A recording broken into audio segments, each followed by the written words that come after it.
bringing you all of the local motocross racing from North Carolina, Virginia, and the surrounding states. The Imperative MX Podcast. Here's another episode. And we're back and ready to rip here on the Imperative MX Podcast, episode number 6. And man, we are glad to be back. Today is Tuesday, November 22nd, 2022, of course, at 8 p.m. And we are bringing you all of the local motocross action from North Carolina, Virginia, the surrounding states. So thank you very much for joining us this week on another episode of the Imperative MX Podcast. I am your host, Zach Newberry, and we would like to thank each and every person that has been enjoying these first couple of episodes already. And to be honest, a great positive feedback from these have already it has actually really just been awesome. So thank you guys very much for being here each and every episode. And if you have not checked out any of the other episodes, make sure to do yourself a favor and check them out. Now everywhere: Apple, Spotify, Amazon, YouTube, Listen Notes, Pandora, and just so much more where you can listen to the Imperative MX Podcast.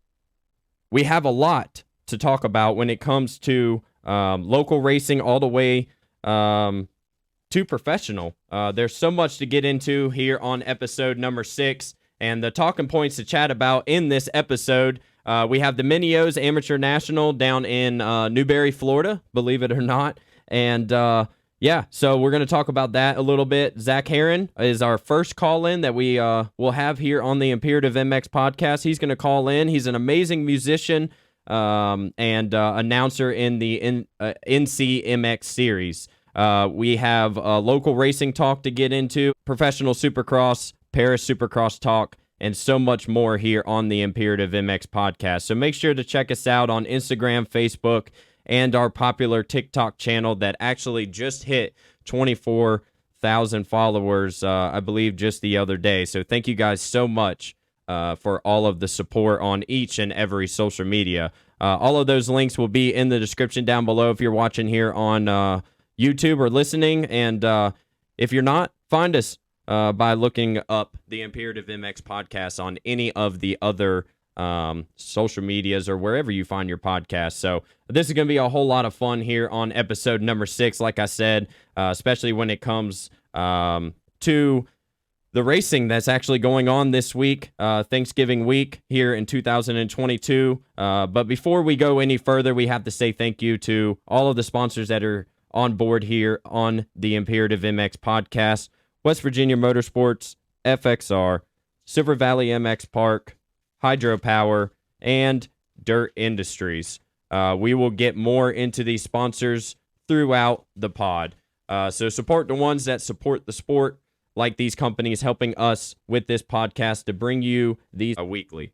We will get more, like I said, into these companies here in a little bit, but to help me break down all of the talking points for tonight's podcast, the highly likable, hilarious, knowledgeable, your 2011 C-Class District 29 champion and a proud father of that beautiful little girl, Heavy D. What's going on, brother? Oh, dude, another day. Be excited about another awesome episode, bro. Absolutely. It's crazy that we have already done 6 of these, Heavy D, and the support from everybody has been phenomenal all the way up and down the board. Oh, yeah, man. It's been awesome. Like, it's crazy. Like, I mean, 6 episodes ago, we was just talking about, hey, a podcast will be sick, and now we're here rolling with it, and people are digging it, and I couldn't be more pumped on it, and I'm excited. Yeah, dude, it's honestly awesome to have the support from the local motocross community, like I said, in the North Carolina, Virginia, surrounding states. And man, we've done a lot already in these past 6 episodes, or 5 episodes, I should say. Now we're on to number 6, but man, we have a lot of talking points to get into this one, and it's good. The local scene is living very well right now, Heavy D. Oh, absolutely. Right now, it seems, I mean, it seems like it's slowly but surely getting back to where it was years ago. And I only hope to see it get better Hopefully, us two over here at Imperative, pushing forward and talking about it, the more and more, the more people we'll see start to hit up the local scene and actually want to be a part of it and, grow the local scene as much as possible. Absolutely. And if you've been here in any of the past 5 episodes already, you know that we support heavily on the local motocross community, because if there was no local motocross community, there would be no top professionals, there would be no fun having, there would be no throttle twisting on the weekend, and realistically, there would be no motocross across the board because the manufacturers wouldn't get any money to produce any of the motorcycles. So we're doing our part to help out the local community in motocross.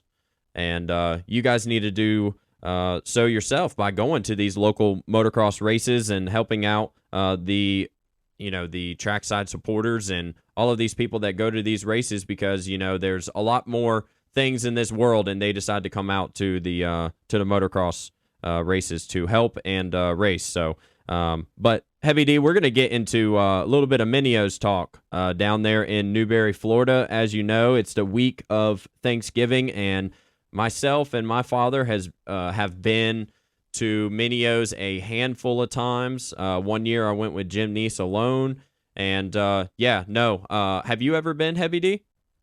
Oh yeah, I've been. No, I didn't race it, but I've been 4 or 5 times. I've went quite a bit. Okay. It's man, it was a long drive for me. I remember that. I think it was like 15 hours for us to get all the way. Yeah, it was a long trip for us to get down to Gainesville.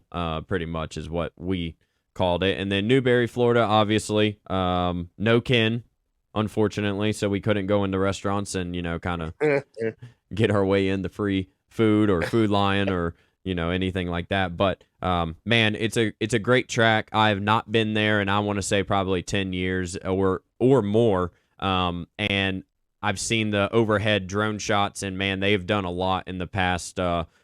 Obviously, since I've been there, and man, I gotta make it out next year. That's kind of my plan, is to make sure that we hit up all the amateur nationals, because we want to support the amateur national scene and all of the racers that are going to these local motocross races that we are going to, and it's good to see those guys that are down there at Minio's even this year, Heavy D. Oh yeah, it's pretty awesome. Like I haven't been to Minio's in like 2-3 years now. I think the last year I went was like 2020 or 2021. No, it was 2020. Oh, okay. Yeah, 2020 was the last year I went. It was pretty awesome. I went with my boy Trey, and he's always went with his parents, and that was the first year he went without like his parents, and it was a bunch of us. We went out there and had a good time, dude. It was so sick. Like he ripped it up, and it was awesome. The track was sweet. I think it's a race everybody looks forward to, just because it's Thanksgiving week. It's real family oriented, and like you said earlier, they've put like a lot of time and money into that place. Like every year you go back, it's something added to it. So I think that's pretty cool within itself.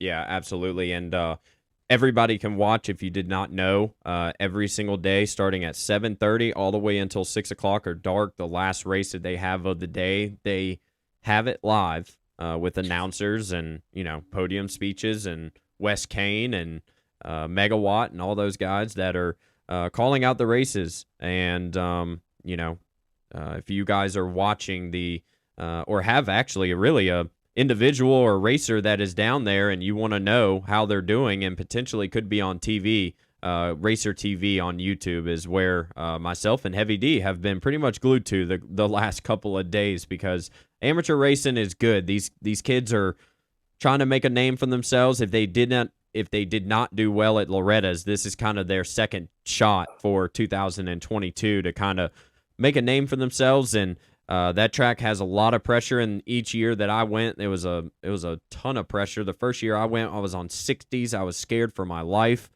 These kids were jumping over me on the Supercross track, jumping these triples, and I'm barely doubling them. And out on the moto track, these bumps are bigger than me, and these kids are just flying past me. And man, it's if especially on the East Coast, if you want to get, if you don't make it to Loretta's and you want to go to race, somewhere that has a lot of the top prospects in the amateur motocross scene, it's there at Minio's.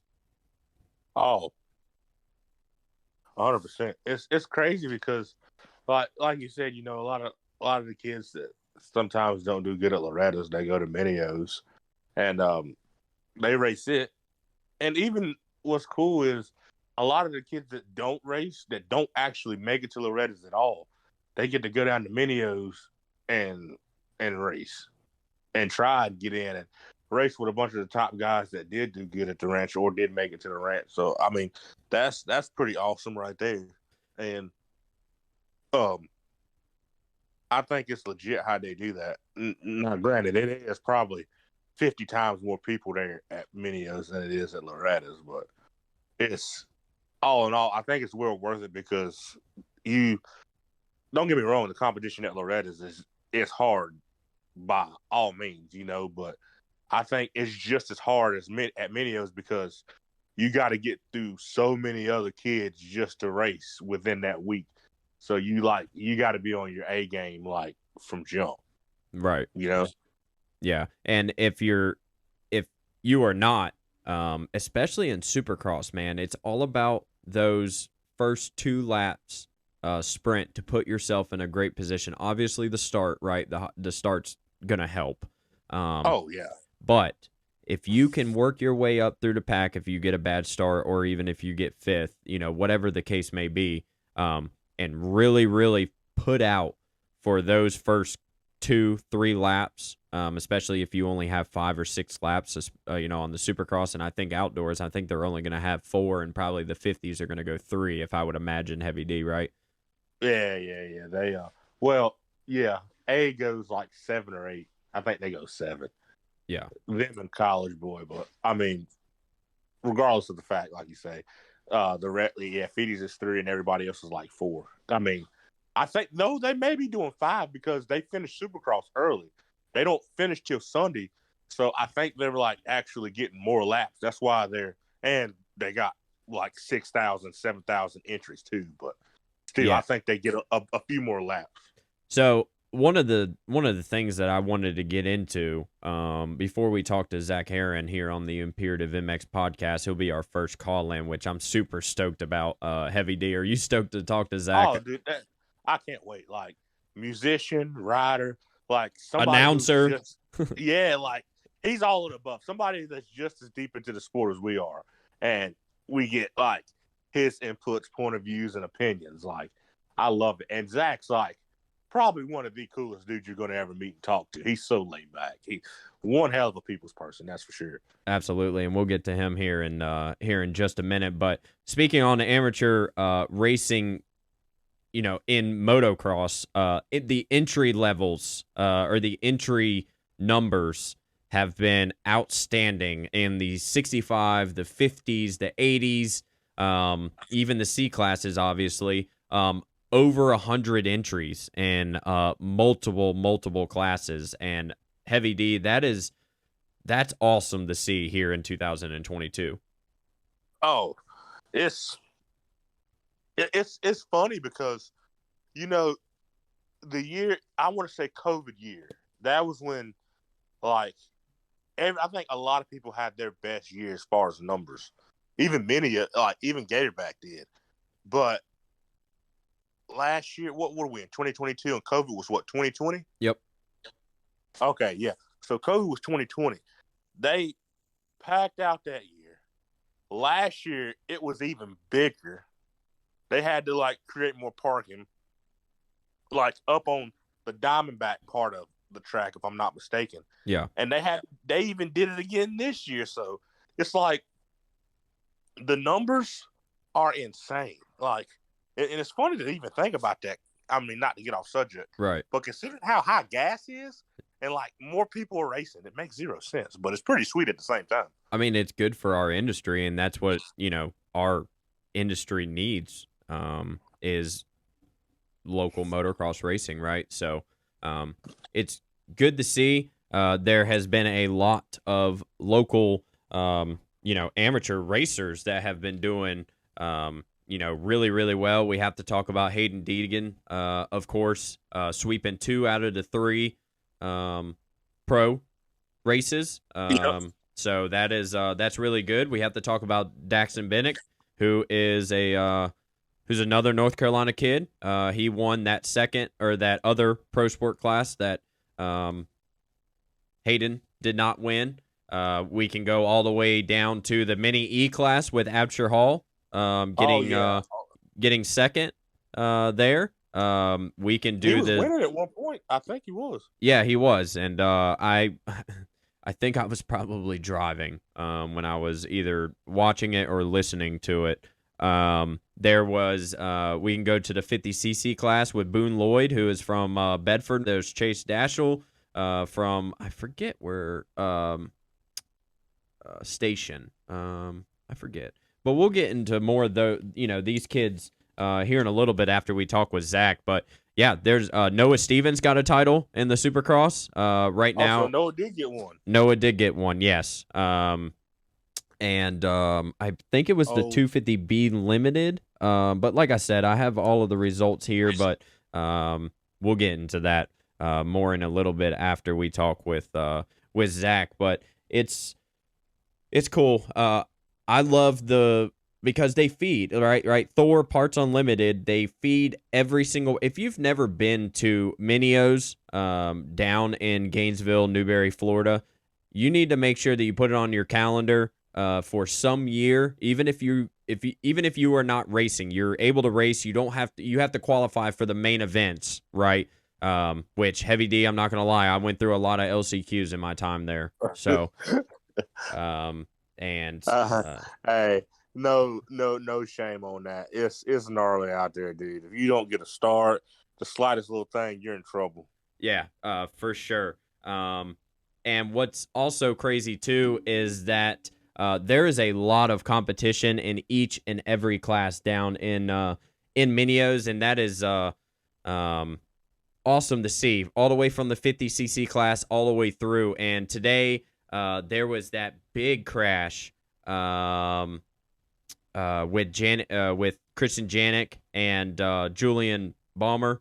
Julian Balmer. Yeah, Boomer. Yeah. Freaky Fridays. Tell me how that happened, Heavy D. That's honestly, in my opinion, that's when you get gravity and momentum mixed together. Yeah. Gravity plus momentum, because honestly, it looked like his bike sucked the foot peg into it. It was the oddest thing. It was like, I was like, did somebody just like throw them together? Like, I've watched it. My buddy Chris Posty Films. Yeah. On Instagram. Yep. Have you seen his video of it? Yeah, I actually was going through Matt Burkeen's, the People's Champ, local legend himself. I was going through his Instagram stories, and I watched damn near, I think, every single clip from that crash. And it was like something just, I mean, you can say that the lines came together, I guess, but I felt like Janik was doing a pretty good job with himself, but it seemed like Balmer's bike just sucked Janik's bike right up into his back tire, and then just threw them both up into the sky like Superman. It was crazy. What? That's what's funny. It's like looking at them exit the corner. They were out of the corner. They were straight. Yeah, that's what I'm saying. It was so odd that happened. Like it didn't look like that. It didn't look like Janik tried to come over anymore. It literally looked like Balmer's bike just sucked him into it. I mean, they were gonna get close, right? But it didn't look like it was gonna get that close. Like, Balmer came around, right? Janik had the lead the entire time. This was Schoolboy 2, if I'm not mistaken. And right. Janik had the lead the entire time. Balmer just got around him was getting ready to make the pass, and Janik did not want to let it up, right? He was going to get close. They might have rubbed each other, maybe going off the little double before the triple into the right-hander, but I don't think it was never intentional. It was just one of those 1 in a million freak accidents. Well, yeah, like it's funny because usually if somebody comes over like that, their bodies meet and they bump, and when they bump, Bomer should have probably like went off to the right some, but like Christian was like still low, and it was like when they went across, it was just like whoop, like a vacuum cleaner. Yeah, it like just swooped him like right into Julian's back wheel and just threw them both up into the sky. It was honestly crazy. Heavy D, it was. I don't think I've ever. I'm just honestly, I'm baffled. I'm trying to even think of really even an explanation on how that even happened because we've seen riders' legs or thighs get caught up into somebody's back wheel, but I don't think I've ever seen somebody scoop it up like that. No, like I hadn't by any means. Like to me, it's still shocking. I've watched it over and over and over, and like usually you can have an explanation for something like that, but that one it was a freak accident. Yeah, for sure, for sure. We're gonna get Zac Herrin here up on the phone, but before we do that, West Virginia Motorsports, if you are looking for your next ride, look no further than my friends over at West Virginia Motorsports. If you are around the surrounding area and looking for your next pre-owned or new motorcycle, dirt bike, and or ATV, make sure to stop by. Don't forget to order your parts on the way out with your current bike or with that brand new ride. So find your key to success and to fun at West Virginia Motorsports. And I believe that we have Zac Herrin here on the phone, musician, racer, rider, announcer, everything. Zac, you with us? Yes, sir. The Zac of all trades. The Zac of all trades. Heavy D, you hear him okay? Oh, yeah, I hear him. Absolutely. Zac, thank you very much for joining us here on the Imperative MX podcast. Last week, I actually forgot to mention this in the beginning part of the podcast. I was sick last week, so there was no episode for last week. But I'm glad that you were able to get on for either last week or this week here on the Imperative MX podcast. Zac, thank you so much for calling in. Yeah, man, it's an honor to be here. I'm excited. It actually worked out good. I was sick last week too, so I was a breathing sigh of relief when you texted me. But I'm glad you're feeling better, and glad to be on here, man. I'm excited. Yeah, awesome. So you do a lot with music and announcing, and you have a background in racing yourself. And tell me a little bit about your music. I know we talked a little bit at Silver Valley. That's where myself and you first met for the first time. I'm sure we probably saw each other at a race maybe a couple years ago or something, down the road or something. But absolutely, yeah, I'm sure. But music wise, when did you start that, and how's it going right now? I guess kind of give me a brief summary of kind of you're growing up with music and kind of where it's taking you right now. Yeah, man. So it's been a cool journey with the music side. I started playing guitar and singing when I was in like second grade. I'm pretty fortunate to where it kind of came naturally to me. I'm able to play by ear. I wasn't ever really like trained reading music or anything like that, but just been something I've always really enjoyed doing growing up, but not ever really something that I considered as a real career path. It was more something that was just fun to do on the side, made me look cool, and so I enjoyed doing it. But I graduated from UNC Charlotte right as COVID hit. And so the company I was working for, I thought I kind of had a career plan worked out at the time, and all of that fell through. And so we were sitting in the house. One of the guys that I was living with, he was a musician as well, and really got into creating my own music. I'd been playing a lot of covers and stuff like that, but really started trying to write some stuff, and it ended up working out pretty well. I was satisfied with what we were able to come up with, and really started to sit there and think like, man, I could probably go and do a couple hour show on a weeknight and see what happens with that. And so I started doing it. When I graduated, I ended up moving to Charleston, South Carolina with my childhood best friend. So it was kind of an awesome setup, and went down there and started playing music. I released my first single earlier this year. It's called Charleston Heat. And then somewhere down the line in 2021, I was messing around and decided to write a song about Loretta Lynn's. Kind of jumping back to growing up racing, I was fortunate enough to get out there and race in 2015, and just even if you aren't racing, if you go out there, and I'm sure you both can attest to this, the atmosphere and the energy that surrounds that place is unlike any other race I've ever been to, professional included. And so I tried to put that into a song, and really didn't think too much about it. But I played it for some friends of mine, and they insisted that I send it over to Tim Cotter with MX Sports, and through Allura McIlvaine, who really kind of helped send everything through to Tim and to the Coombs family. I was actually fortunate enough to be able to go out there this year, and I was technically the last musician to hit the stage before Scotty McCreery. So I'm going to tell everybody I opened up for Scotty McCreery with my original music. It's titled Out at the Ranch. It's available everywhere as well. But yeah, man, the music thing's been awesome. I'm actually sitting right now. I'm going to go play some music tonight here with a couple of local musicians I hang out with. But it's been a fun journey. I've been able to cross it over into my announcing career as well. Everybody at the NCMX series and the track owners that are a part of it, they've been more than supportive. I mean, the motocross community and the music side of my life, I really never thought would be this intertwined, and everybody's been super supportive. So it's been an awesome journey so far. We'll see what happens with it, but I'm having a good time right now.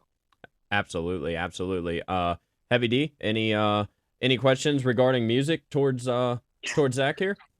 Oh yeah, like it was funny when he was sitting there talking about Loretta's, and I'm just sitting here thinking, I don't know if anybody knows, I think he's the only rider that's made it to Loretta's and played at Loretta's.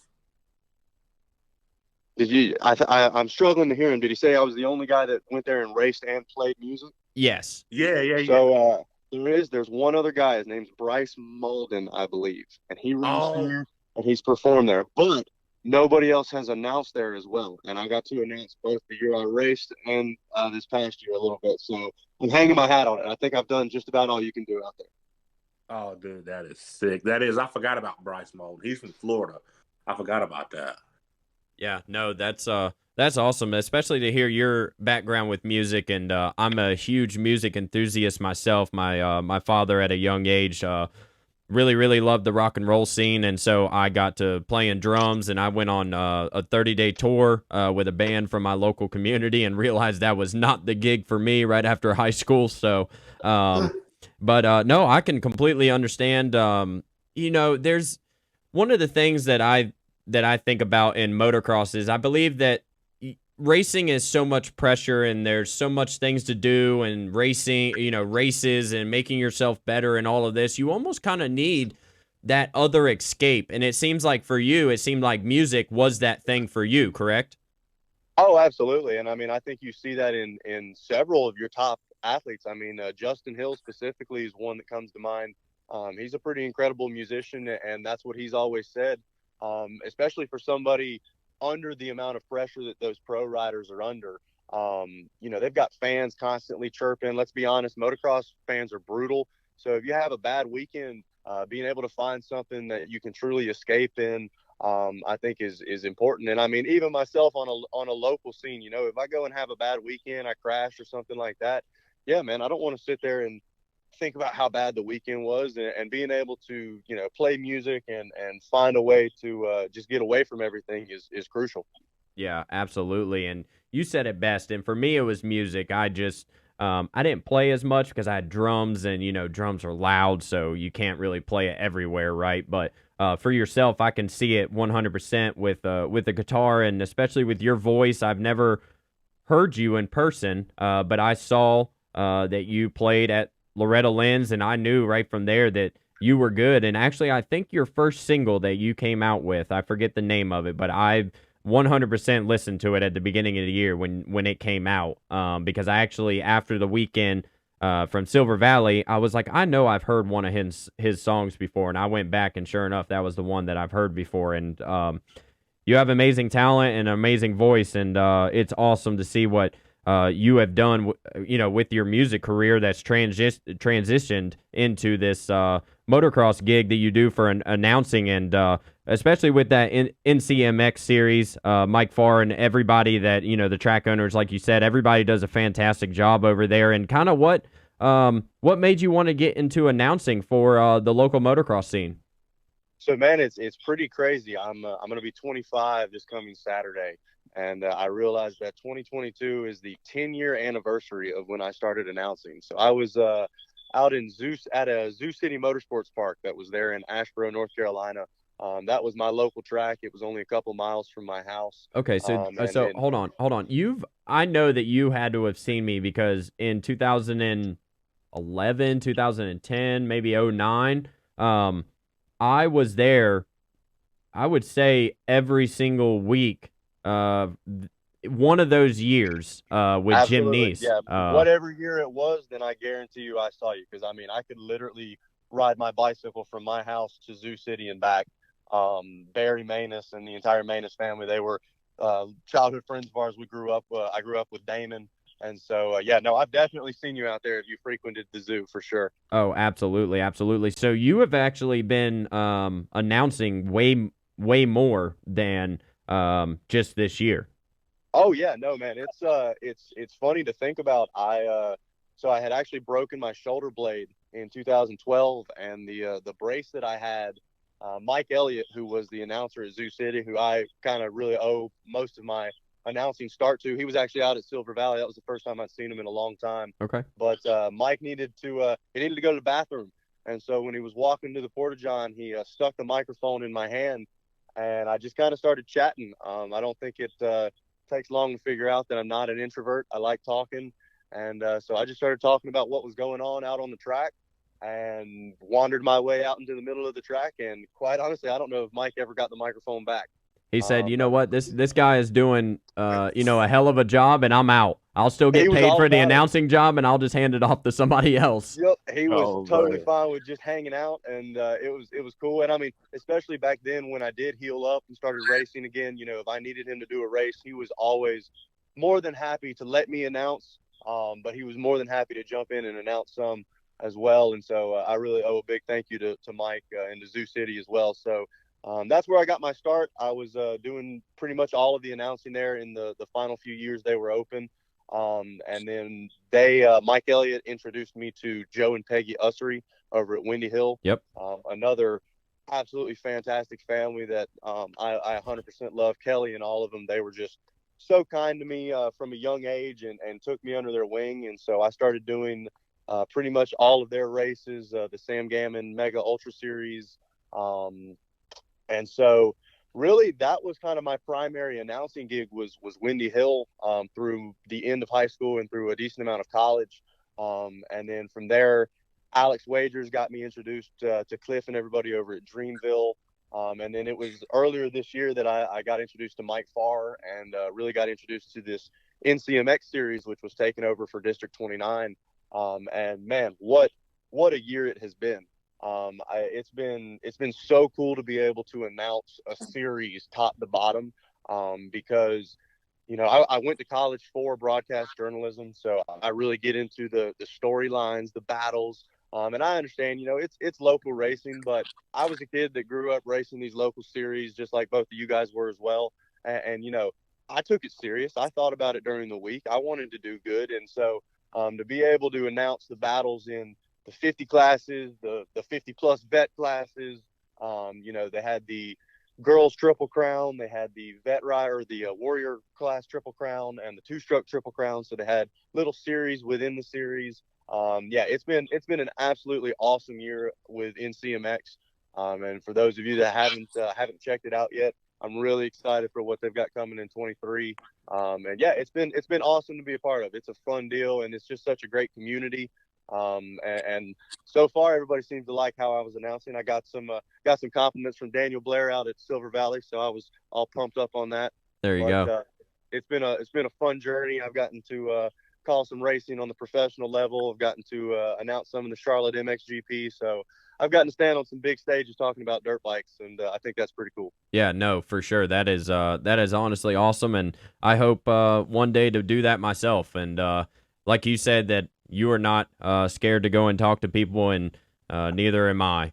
You're never gonna know until you ask, Absolutely. or go and talk to somebody. And especially with local motocross, as best as myself and Heavy D know, it's a very small community. It seems to be growing ever since COVID and the pandemic. Like what actually me and Heavy D were talking about before this was how many entries there were at Minios this year going on right now. And it's honestly awesome to see the local community in motocross Keeping the sport alive, honestly. I think, even the local level where I think there's been a lot of focus on the Loretta Lynn scene and stuff like that. But one of my favorite parts about this NCMX series was you get to see the family grassroots level. You've got families out there where, their kid may not be the next Eli Tomac, but they love the sport. They have friends, they have family members, the parents have people to hang out with, the kids get to play, everybody's in a safe environment. And you don't really see that in a lot of other sports, just that full family camaraderie. And you've got friends and little kids that are battling as hard as they can out on the track, and then they're playing in the dirt 5 minutes later after the moto. And that's awesome. Yeah, and what me and Heavy D have said multiple times, and you hit it, you hit the nail right on the head with that. And talking with, your biggest competitors, if something goes wrong with your motorcycle, your biggest competitor will give you, one of their parts if need be, because Absolutely. they don't want to lose like that, and I feel like in other ball sports, they won't do that. If somebody forgets their gloves or their cleats, sorry, bud, we ain't got any more, so. Yeah. And it is an individual sport, but I think there's a mutual respect between riders where we're all out there, we're putting our bodies at risk, we're putting our lives at risk. It's a dangerous sport, and I think we all know that. And so when we line up, I don't want you to feel like you're not 100% safe. If you don't have a good helmet, if you've got a helmet that you only crashed your brains out in, and I've got a spare, yeah, take it, man. Absolutely. And so, I completely agree. I think just the mutual respect between riders, between the families, between the fans, the people that really understand what the riders are doing out there, even on a local level, it's a pretty cool thing to be a part of. No, it's honestly awesome, and I'm glad that you got on here to the Imperative MX podcast, because I believe your knowledge and your expertise in announcing, and along with music and everything that you do for the local motocross scene, I feel like you were definitely the first person that I wanted to bring on here through the Imperative MX podcast. And Heavy D, do you have anything that you wanted to say to Zach here? No, he actually cover it all. That's the thing that's awesome about talking to Zach. You can carry on a conversation with him, and you're going to get some form of knowledge out of it, no matter what you're talking about. You could be talking about picking up a cup off the ground, and he's going to give you a solid reason about it. But that just goes to show the kind of guy he is, and how outgoing and ongoing he is, and how cool he is. That's what I like about him. That's why I was pumped he got to, perform at Loretta's. I thought that was, me personally, I thought that was one of the most badass things. Small town kid from the Carolinas able to perform at Loretta's. Come on, 6,000 people. That's insane. So, but I'm pumped for him. I wish him all the success. I hope he goes far. I hope he's the next Luke Combs, if not better. Mm-hmm. That's just where I want to see him go. But I mean, hey, Zac Herrin. I can't thank you guys enough, man. No, it's and honestly, both of you guys, as somebody who tried to run a podcast of their own, you guys need to be proud of what you've done, man, because this is an awesome podcast. I'm honored to be one of the first call-ins and talk to you guys about everything. But you guys you should be proud of what you've done. This is an awesome local podcast. We were talking about it, Zach, out at Silver Valley. We got a lot of cool things going on here in North Carolina on the moto scene, and so I think it's really cool to have a professional and a well put together podcast to recover it, or to talk about it and to go through everything that's coming up and that's already happened. And so I've been excited to listen to the past episodes, and I'm excited to see what you guys have coming up. Awesome. Zach, thank you very much. Zac Herrin, where can we find you on social media for all your media links here? Yeah, guys. So I spelled it a little different than you. It's ZAC, and then Herrin, Herrin music on Instagram. So Zac Herrin music on Instagram. You can look my name up on Spotify, Apple Music, Amazon Music, pretty much wherever you get your tunes at. Just type my name in, and my singles "Trust and Heat" and then "Out at the Ranch" as well are available for download. And we're in the process of recording some more. So hopefully I'll have some new stuff coming real soon. Awesome, Zach. We'll definitely be listening, and myself and Heavy D and everybody here at the Imperative MX podcast is glad that you came on, and thank you very much, Zach. And we'll be talking to you or seeing you here in the near future. Absolutely, guys. Thank you again for having me. Y'all have a great rest of the episode. Take it easy. Yes, sir. See you, brother. And that's Zac Herrin here on the Imperative MX podcast. Before we get into the rest of the talking points here, Zac Herrin, what a character, Heavy D. Oh, man.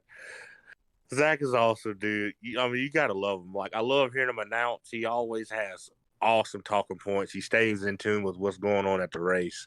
And, well, I think that's why he's such a good musician, man. Like, he's like laser focused, and you can tell, like, in his, like, honestly, it sounds crazy. I'd like to know what's going through his mind, even when he performs, just because it's like he makes it look so effortless when he's doing his music. Even when he's announcing, dude, it's so sick. Yeah, the confidence level that I see in him is he's not scared to talk and to put his input out there, which his input was great. I mean, everybody at Silver Valley seemed to have no problem with the announcing, and I don't know why anybody would. So, no, it's awesome. I'm glad that Zach was able to call in and,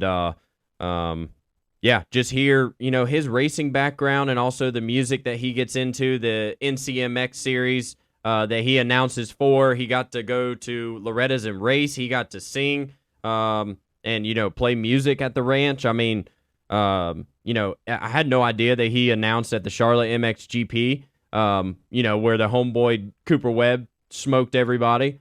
So, I mean, that's awesome, man. And his resume really, really stands clear that he is he's a people person, and he's got a lot of good things heading his way. Oh, 100%, without a doubt. And we can't help but thank the people out at FXR. Like I said, from high performance snow rider wear to motocross wear, FXR has you covered. The continuing growth of FXR means more selection for you. Jackets, jerseys, pants, gloves, snow rider gear, FXR has you covered in really any form of outfit or gear that you need. So make sure to go and check out fxrracing.com. A lot of people, Heavy D from Minios, FXR is out there. Oh, dude, FXR is running the motocross scene right now. Literally. They got them everywhere. Absolutely, and everywhere indeed. So make sure to go and check out the best in sizing, fitting, and venting, especially in my opinion for motocross riding gear. I have not rode. I got a fork seal that is blown on the Suzuki RMZ 450. Must have been from those big jumps out there at Silver Valley, huh? Heavy D. Hey, you were in full send mode. You was just like, all right, I'm going back to get my bike, and I'm going to send every bit of whatever I have to make this trip worth it. Absolutely. Myself being irritated for that 30 minutes driving all the way back home was well worth it indeed. And I 100% had that FXR gear in the bag ready to go. So thank you for their continuing support with FXR.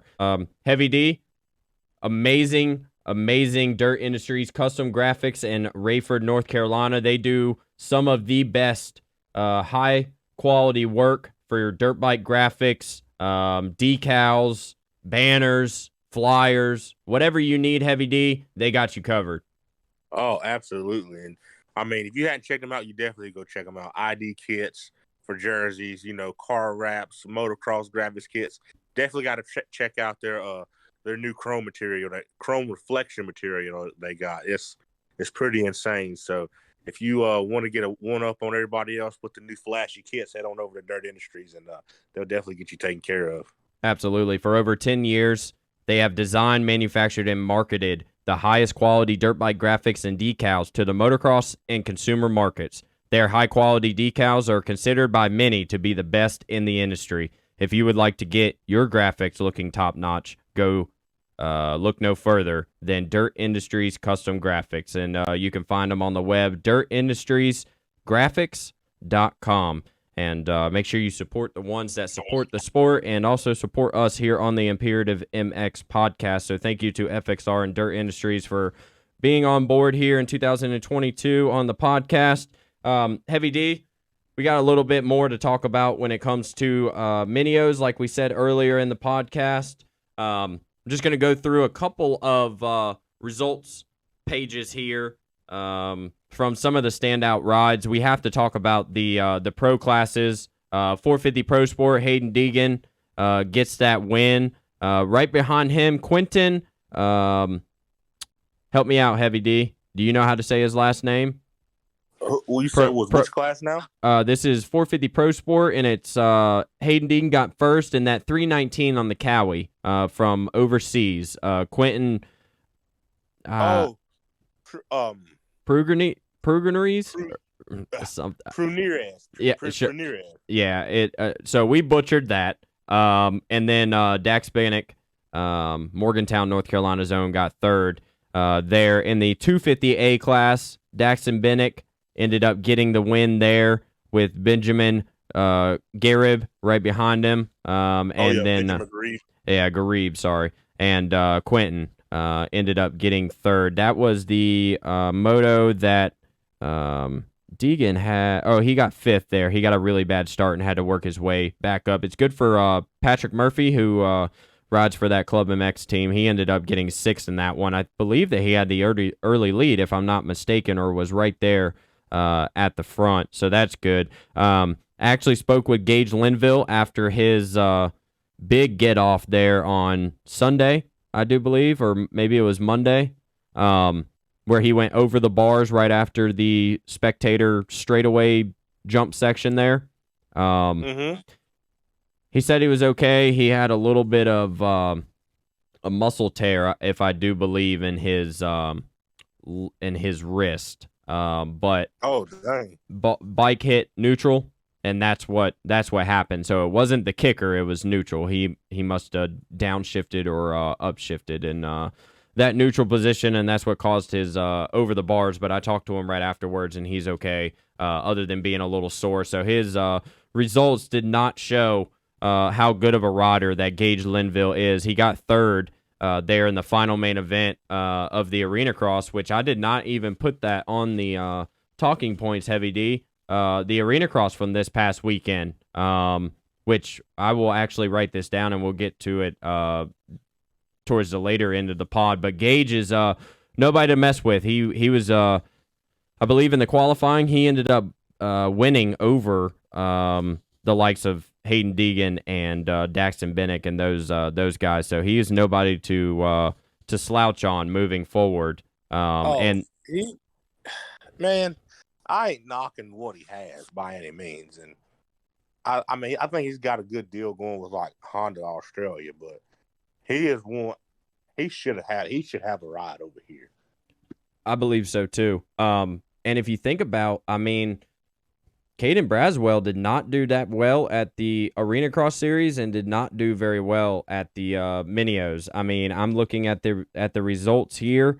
Braswell in the I do not even see him in the 250A results here. Wait a minute. He's at Minios? Well, he was, unless he just decided to dip out. But he was there.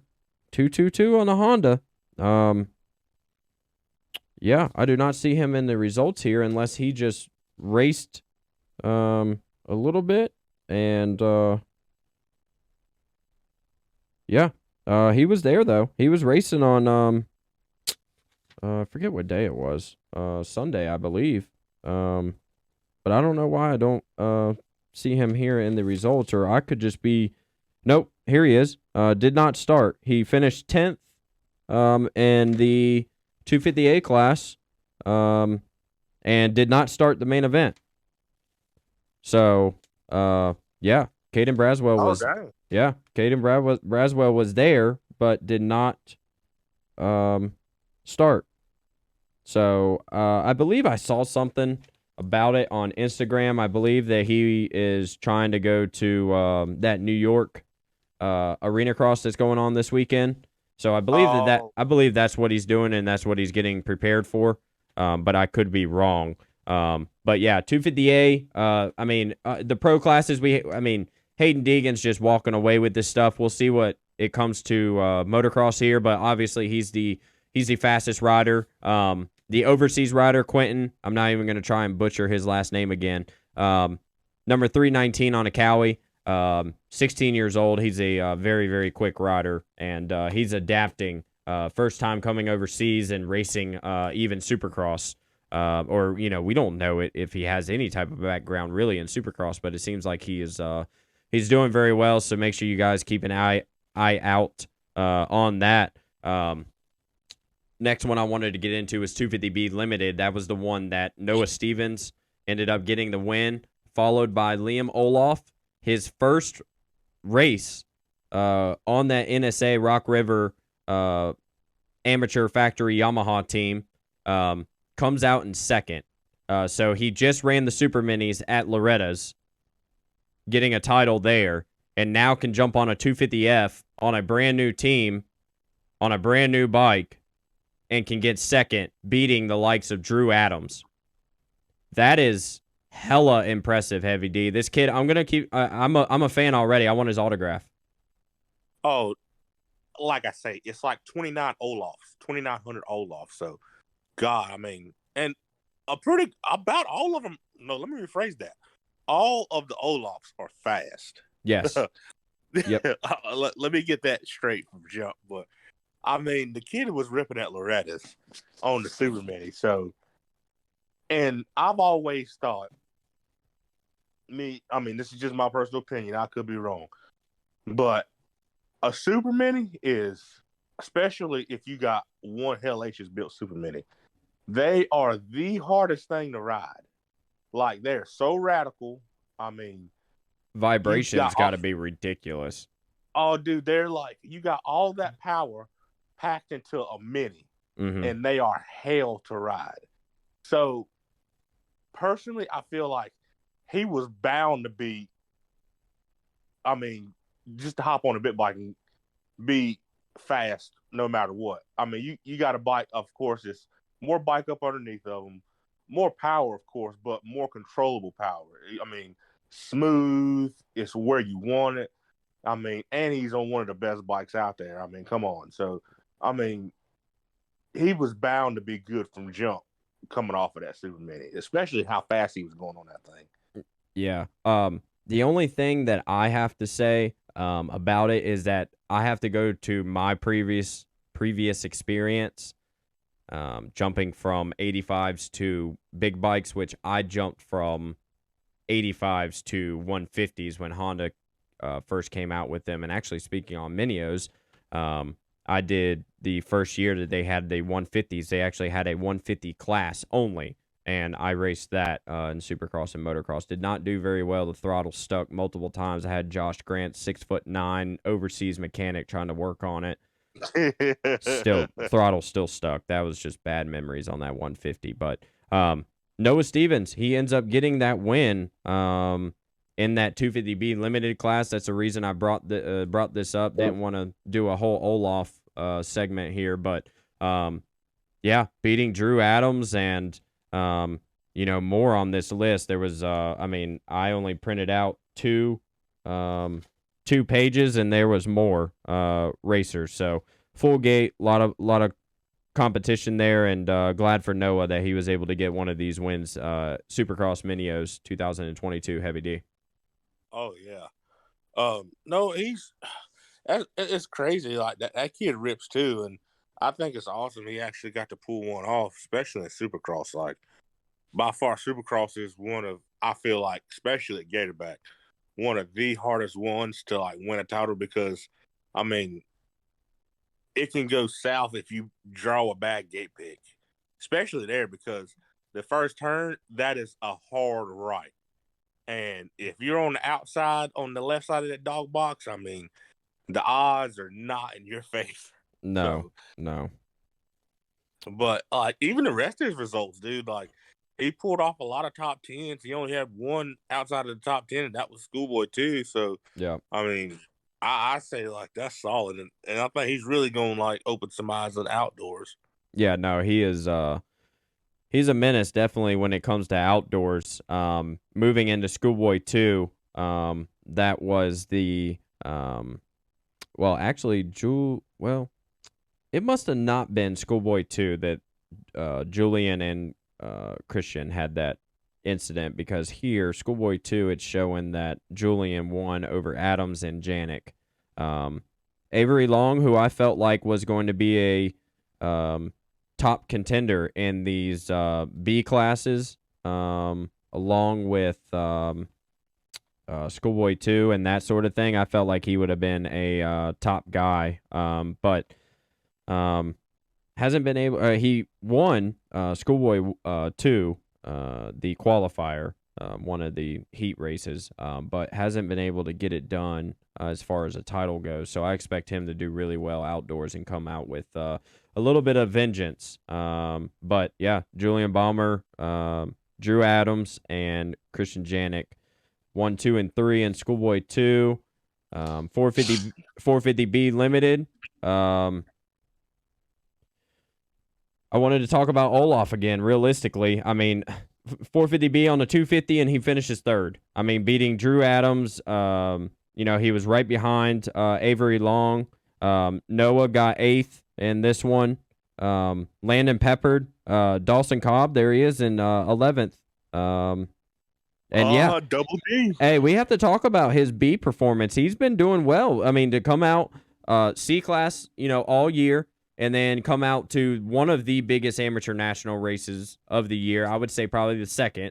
And he's getting right there around the top 10, and in his heat races, he was finishing 7th or 8th.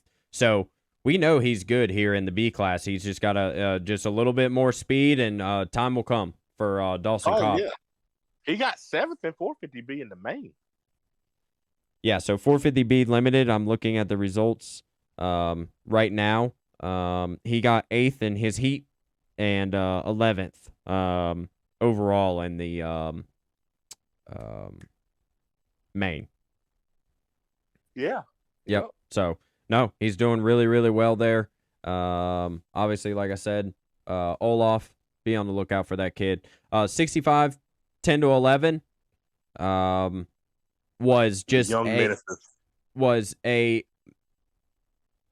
a huge amount of entries. I believe this was the highest class that they had, the 65cc classes, other than the 50s, and it had over 110 entries in this class. 110. 110. There were multiple classes, like the 50s. They had like 114. There was 119 class. There was 112. Dude, I'm telling you, there was a lot of kids for these classes. Holy hell. Yeah, there was a lot of people in these classes. But I wanted to talk about Chase Dashel from Fairfax Station, Virginia. I did not get that right in the beginning. But finishing 5th, so got to give it up to the Virginia 65cc 10 to 11 limited rider for finishing 5th in the Supercross, which is awesome from the local Virginia area. Mini E 4 to 8, Heavy D Ashbur Hall takes home that second. I wonder if he was playing football before he got on the gate. Oh, but he probably was, and it's funny. Like, God, he don't even. Could you imagine? He got second, and that was Mini E, yeah.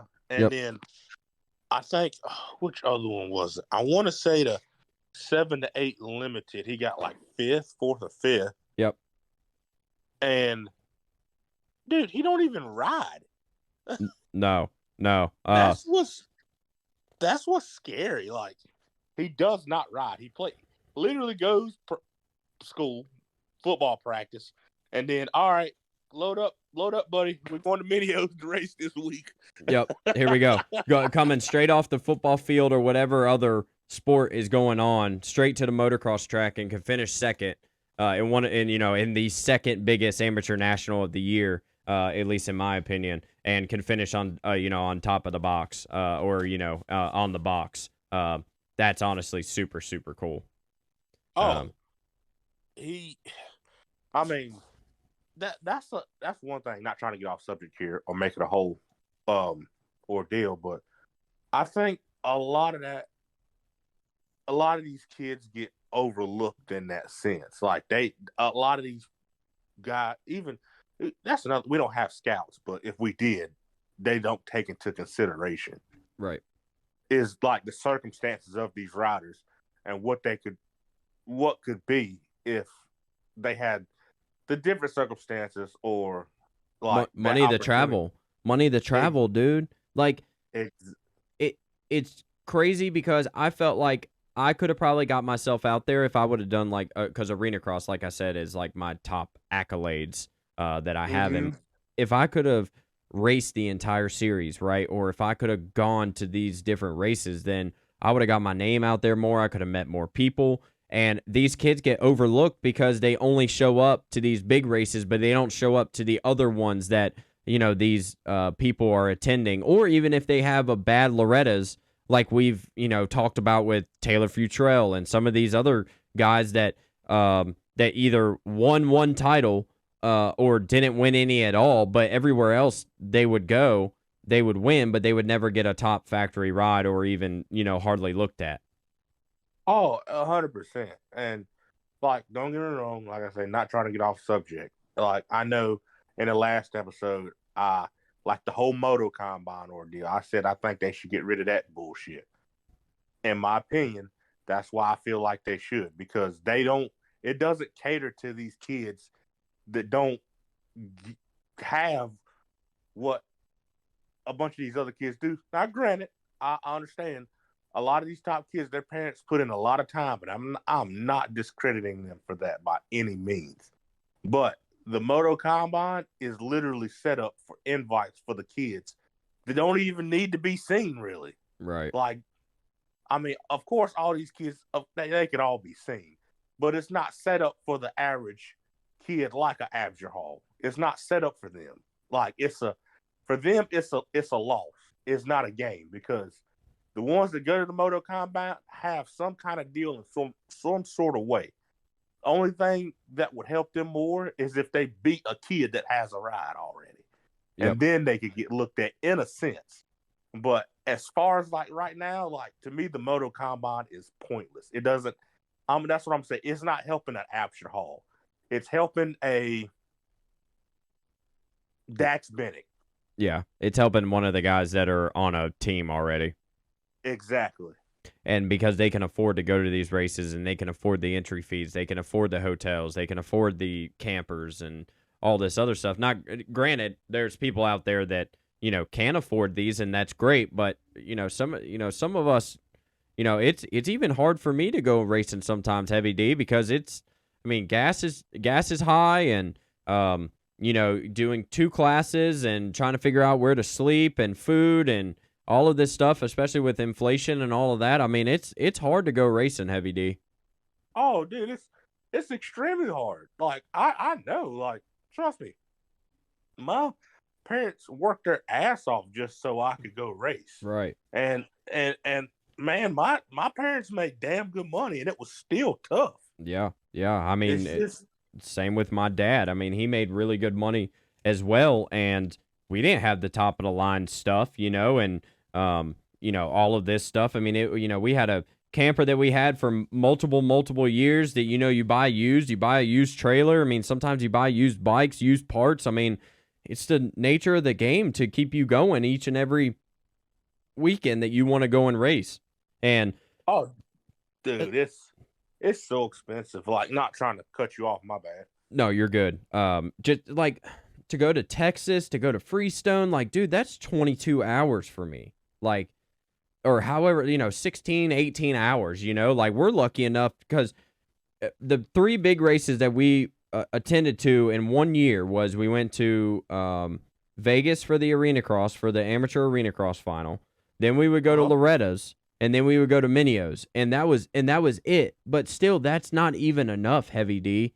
Like, instead of you going to these local races, it seems like they're wanting to push out these bigger amateur national races that are further and further from, everybody. I get that everybody has to go, all of these big top amateur prospects. If you want to get your name out there, you have to race these guys, right? But I feel like there's not enough big amateur nationals to cover everything. And if you think about it, on the East Coast, really, all you have is the Minios, you have Loretta's, and if you want to call the Mega Series East Coast as far as like popularity goes, then I guess you can throw Victory Sports and Mega Series and all that in there, but there's nothing else, Heavy D. Oh no, like it's literally not. Like even the Moto Combine, I think the closest one. Well, no, the one they did was Iron Man. Yep. Yeah, it's Iron Man. Like, come on. That's 8.5. That's 8.5 hours for me, and for North Carolina, for folks listening from that North Carolina, South Carolina, it's well over 10.5 hours. Oh, dude, it's outrageous. Like, it's absurd. It's like, come on, like and it's an invite. Like, they invite kids that's on teams or premier teams. That's what it's for. Yep. And if you ask me, I'm sorry. Like, people are going to be like, oh, he's so stuck on this. But take them if you really want to see what these kids are made of, take them somewhere like Silver Valley or Budds Creek or something like that.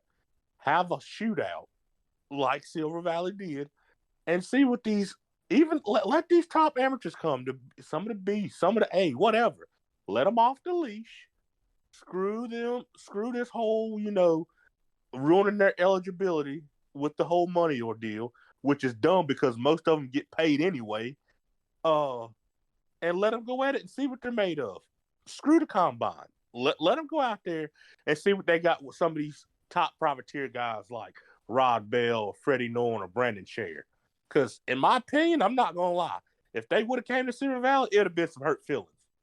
Yeah, and, I saw that most of we saw that Daxton Bennick and a lot of those star riders, Hayden Deegan included, went to that GPF, facility to race. And sorry, bud, but that's not Silver Valley, man. No, that's honest.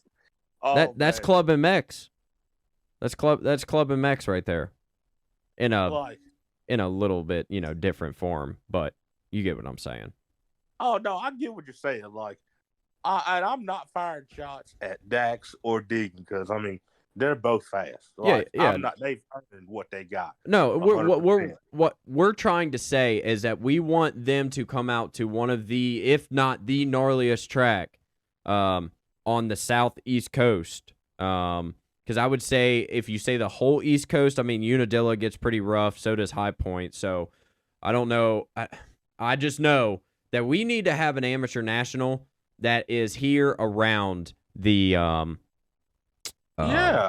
around this area here, because you look out west, California, Nevada, Arizona, Texas, all of these places are having these classics and these big amateur races, but over here you don't have anything like that other than the biggest races of the year. And if you do not perform at these 2 biggest races of the year, then you're not even going to get talked about, or nobody's even going to know who you are.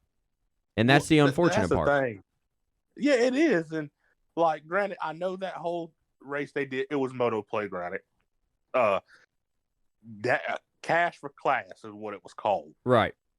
And Motor Playground puts on awesome events. Absolutely. But literally, it was just them 2. It was them 2. That's it. Yeah. And you get more guys that show up to Silver Valley, which to me, Heavy D, it doesn't make any sense. They both live. They actually are living in North Carolina. They were in Florida, but they live in North Carolina. That is mind-boggling.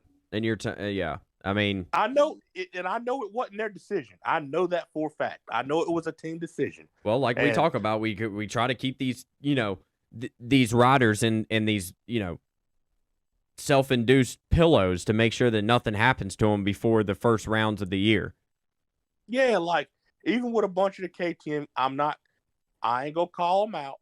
He shut them down. They wouldn't let them come. But in my opinion, I understand like a lot of these managers and teams, they're doing what's best, what they feel is best for them, but it's actually what's best for the team because I mean, at the end of the day, that's what keeps sponsors happy and this and that. Right. But in some point in time, if you want your kid to go farther, sometimes you gotta do what's best for your kid and don't let them make the decisions for you. And that's just my opinion on that. For example, my dad would never let me into the C class because as we were growing up, the dads that we were hanging around and stuff, right? Like we would always go and watch the C class for the first term pileups. No offense to nobody, it's just what happens in the C class, okay? My dad did not want me a part of that. So my dad just threw me straight into B class. He said, "I do not care if you get whooped. You'll learn. Eventually you'll learn to get faster. The faster people that you ride with, you'll whatever." And that's just my thinking on what you're saying about these riders and teams and things that I don't understand. Well, number one, I feel like Silver Valley MX Park, we'll throw in their plug there is it's the local national in North Carolina, surrounding states, really the whole southeast coast for the most part. I really think an amateur national needs to be held there. Yes, a lot of work will need to be done for that to happen as far as parking and accommodations and all that good stuff. But regardless of the fact, that is a track that needs to have something done, and it would not be a bad thing for these kids to get that gnarly of a track, especially even before Loretta's. I mean, I feel like that would be almost a damn near perfect place to have a local national, but at a big level, right before Loretta's. Maybe in June or July. Somewhere right around in there, right? Like I thought the Moto Playground, Moto Vroom Vroom that they did at the Lake Sugar Tree event that I went to earlier this year when Chad Reed and Josh Grant, Zach Osborne, and all of these kids showed up, or all these people showed up. I felt like that was a really good thing to have right there before Loretta's, to get a race in before you go to Loretta's. And some people will say, no, we're not going to do that because we want to save ourselves for Loretta's. Well, if you don't ride, guess what? All your competition's still riding. If you say no, Exactly. your competition's riding.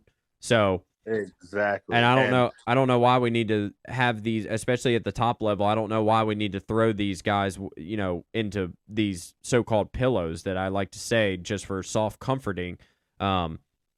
Maybe it's not in the budget. Maybe it's way above my head on talking, but I'm just speaking on if you want the rider to get fast, like we say every single episode here on the Imperative MX podcast, a local racing and these local tracks that don't get the, the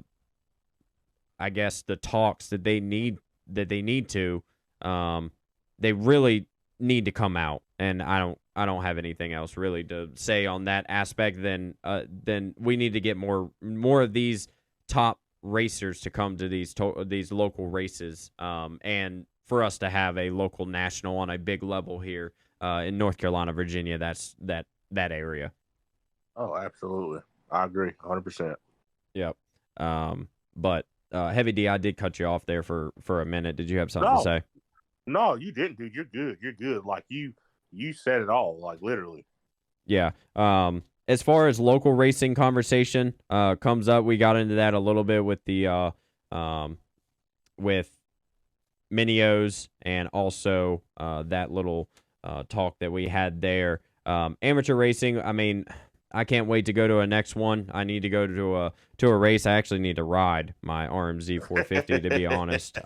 It's still sitting in the garage that I have. Local racing conversation and some upcoming schedule races. Myself and Heavy D, before we hit record here on the Imperative MX podcast, East Bend is going to have a race this weekend, but other than that, we do not know of any other races that are going on. But don't forget about the Dreamville MX, December 3rd through the 4th, Noah Shipwash Memorial Race. There'll be a $3,100 pro purse payback money, along with some other good things that's going on December 3rd through the 4th at Dreamville MX. So make sure you guys go out to that one.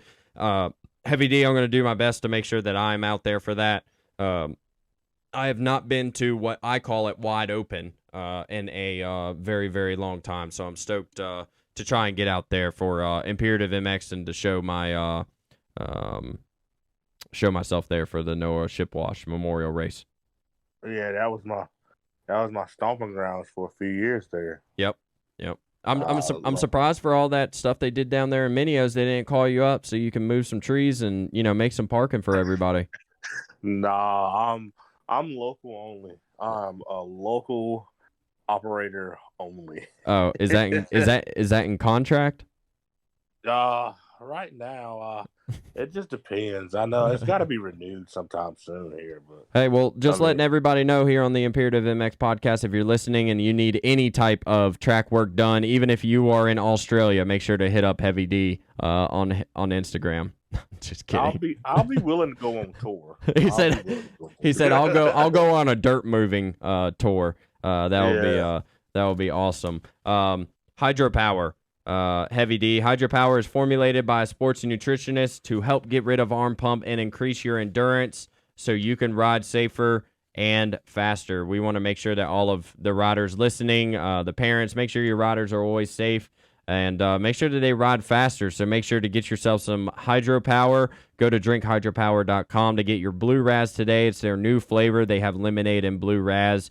I started drinking mine for the first time right there before the Lake Sugar Tree Halloween Bash. And still right now, I think I'm going to have to hit up Garrett and order myself some more because I'm starting to run low, Heavy D. Anytime that I'm feeling tired or just need a little bit of extra push, I wouldn't say it's an energy drink. It's more to just kind of keep you hydrated and formulated throughout the day. And it is honestly a game changer, and I couldn't say it anymore. Around 7, 8 o'clock in the morning, because as you know, I go to work super early, so I always feel like I need like 2 o'clock, dude. That's insane. Yep. Well, yours truly, and yeah, sometimes right there when the sun comes up, Heavy D, when I'm sending you pictures early in the morning now that it's getting cold outside, and I'm dealing with these rail cars, but yeah, no, I love Hydropower. I love what they're doing. They won a couple of titles with some riders at Minios already in the Supercross. So make sure to go and check out drinkhydropower.com. That's Hydropower to get you safer and faster. Get rid of that arm pump. Get you some more endurance. Drinkhydropower.com. Heavy D. It had you loose. You say what? It had you loose at the Valley, dude. I'm not going to lie. Hey, I'm telling you, I drank a little bit right there before I went out for my first practice. I didn't do the whole 30 minutes before, drink before I go out there. But I had a little bit, and I had a little bit of arm pump there in that beginning. But I think it was also because I wasn't used to the track, and it was deep, and it was new for me. I haven't rode there in a while, so it could be just a little bit of I was just a little tight and a little tense there in the beginning. But when I went out there for the rest of my practices, you saw me. I was throwing it around for a 30-year-old. I was feeling loose out there, and Hydropower got me through that. So, just make sure you go and check out Hydropower. They're awesome. Heavy D, I still got to get you to try some next time. Are you going to go to the Dreamville MX race? If I can get free. All right. Well, if I bring you some Hydropower, will that increase the chances of you showing up to Dreamville MX? Oh, the chances are very high. Like, absolutely. All right, everybody, look for Heavy D to be out at Dreamville MX for that Noah Shipwash Memorial Race because he wants just some hydropower. So that gives you an incentive that you need to go to drinkhydropower.com.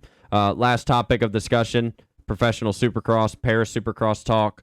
We were going to cover Paris Supercross last week, but since we did not record last week due to sick reasonings, Sick reasonings. Sick reasonings. Ken Roczen on a Honda ends up beating Eli Tomac and takes his title for winning everything this year kind of away. So that was good for Kenny. I believe it was Brayton third, Tomac second, and Ken Roczen ended up getting the win, like we said. And Heavy D, Ken Roczen is a different animal right now, and going to be interesting to see what happens in 2023 with Ken Roczen.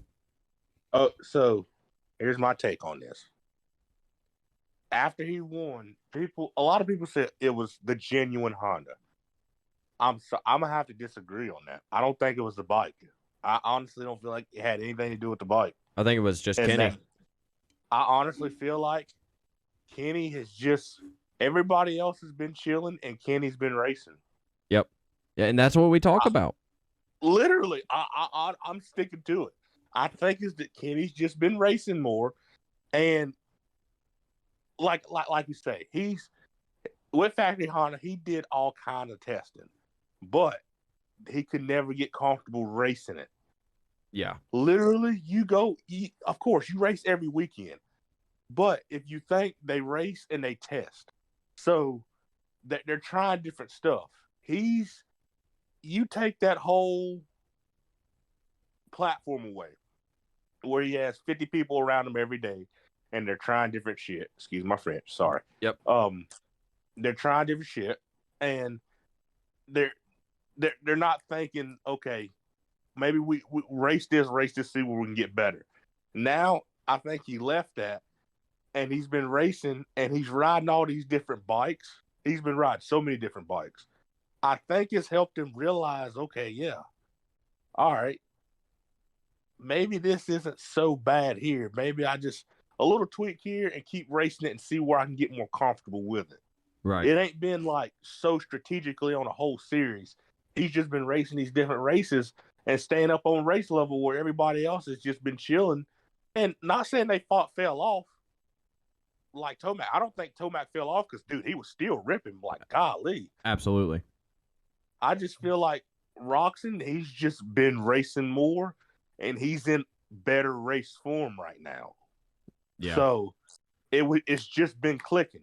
And honestly, I feel like 23, if he stays healthy, in trouble in 23. And also, like we talk about, riding all the time, and with Kenny riding all of these different motorcycles, that just gives him more of a feel for these bikes, and I think even just more of a flow on a motorcycle, because he went from a Yamaha at Club MX to racing the Honda and winning at World Supercross, then going to Italy to ride the Stark Varg, which he still looked good on that, and then on the HEP Suzuki, and looked 2016 RCH vibes. Bring them back, dude.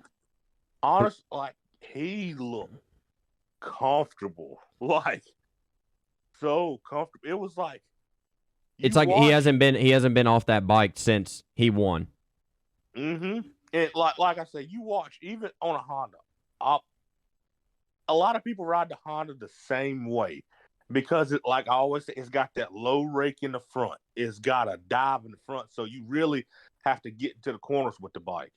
As you could tell, like with the Suzuki, he would start to do that, and then he was just like, "Oh, damn, I really don't have to do that. I could just kind of flow with the motorcycle. I could be a little bit more upright, but still over the bars, but not like dead set over the bars." You know what I mean? Yeah, and I mean we all know Ken Roczen is one of the best in corners, and just on that Suzuki makes it look even better. I mean, he's able to cut in where he wants to.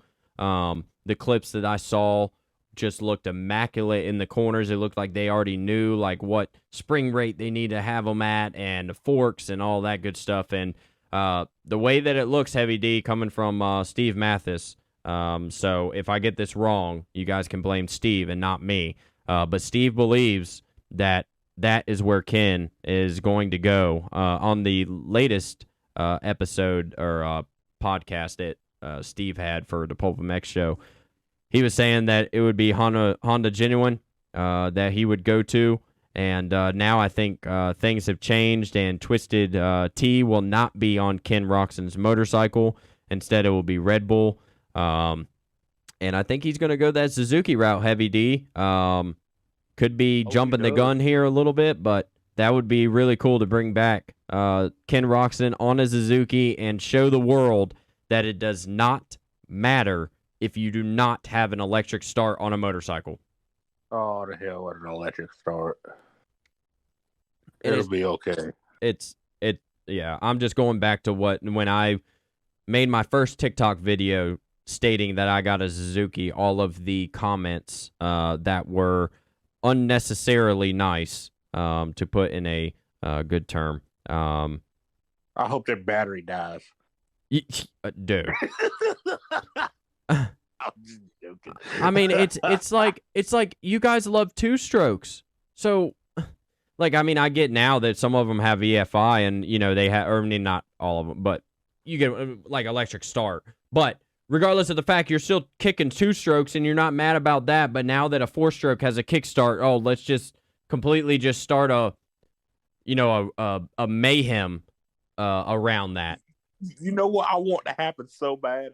I want Kenny to go win like a Supercross championship outdoors, and then Suzuki redesigns the bike, completely changes it, and leaves kickstart on it. I hope they fucking do it. Excuse my French. I'm gonna call it right now. We're gonna have probably 1 or 2 episodes where we go through all of the list of riders with the coming up for Supercross, the Super Motocross, you know, all of that good stuff for next year, and to speak about each individual rider, what we think is going to happen next year, and we're super stoked to do that in the future. And yeah, Ken Roczen could potentially be going to HEP Suzuki, so that will be very interesting. And I'm going to call it right now. He's going to win A1. No matter what bike he's on, he's winning A1. I like it. I just think just because he's riding, he's comfortable. His Instagram stories, he's working out, obviously, so we know he's in good shape, or at least the best shape that he can be. I'm still not going to say title contender because I still need to see those bad races go away or those sick races go away. But I will say that whatever bike he ends up on for next year, he's going to win one, if not multiple races. Because he's just that good. Oh, dude, I'm on. I want to see Kenny win the championship. I want to see him win the championship. Man, we all do. I want to see him win. We all do, man. We all do, and hopefully that day will come. Speaking back on the Paris Supercross, Matt Moss, after 6 years, he had a suspension with WADA there for like 4 or 5 years. So it was very emotional for him to get the 250 Supercross win over there, Paris. So that was really cool for Matt Moss and Ken Roczen to both walk away as winners. I guess King of Paris and Prince of Paris. So that was cool. Arenacross from this past weekend, Heavy D. Myself and you were watching it, and Kyle Bitterman. Man, he had a really nasty get off, but he was able to come back, and I feel like he's going to be okay, but that one was pretty gnarly. Kyle Peters ended up getting the win. Josiah Notsky ended up getting the win in the second main event, but he jumped on a red cross flag, which if I was there, I'd be on Josiah's side because he did not jump the entire thing. He just jumped it a little bit. Well, actually, no, sorry. Take that back. The flagger, when he was crossing it, the guy just put it up. So there's no way that Josiah would have known beforehand because you're already throttling up the face. What are you going to do? Slam on the brakes and go over the bars? So Yeah. So that's what I hate when they get put in predicaments like that. It's like, come on, like I feel like it's hard to judge that unless you've been in that predicament. yeah, it's. And another topic before I forget too is that speaking back on Gage Linville, he was not working Kyle Peters, but he was giving Kyle Peters a little bit of elbow grease there, and Kyle was not happy about that. Even after the race, during the race, all that good stuff. He was not. He threw his hand up when he finally got around Gage because Gage was racing him hard, nothing dirty, just keeping him behind him. Arenacross Racing 101, and Kyle did not like that. But Kyle did end up getting the overall on the week. What's that my guy says off of Days of Thunder? Son, he didn't hit you. He didn't bump you. He didn't nudge you. He rubbed you.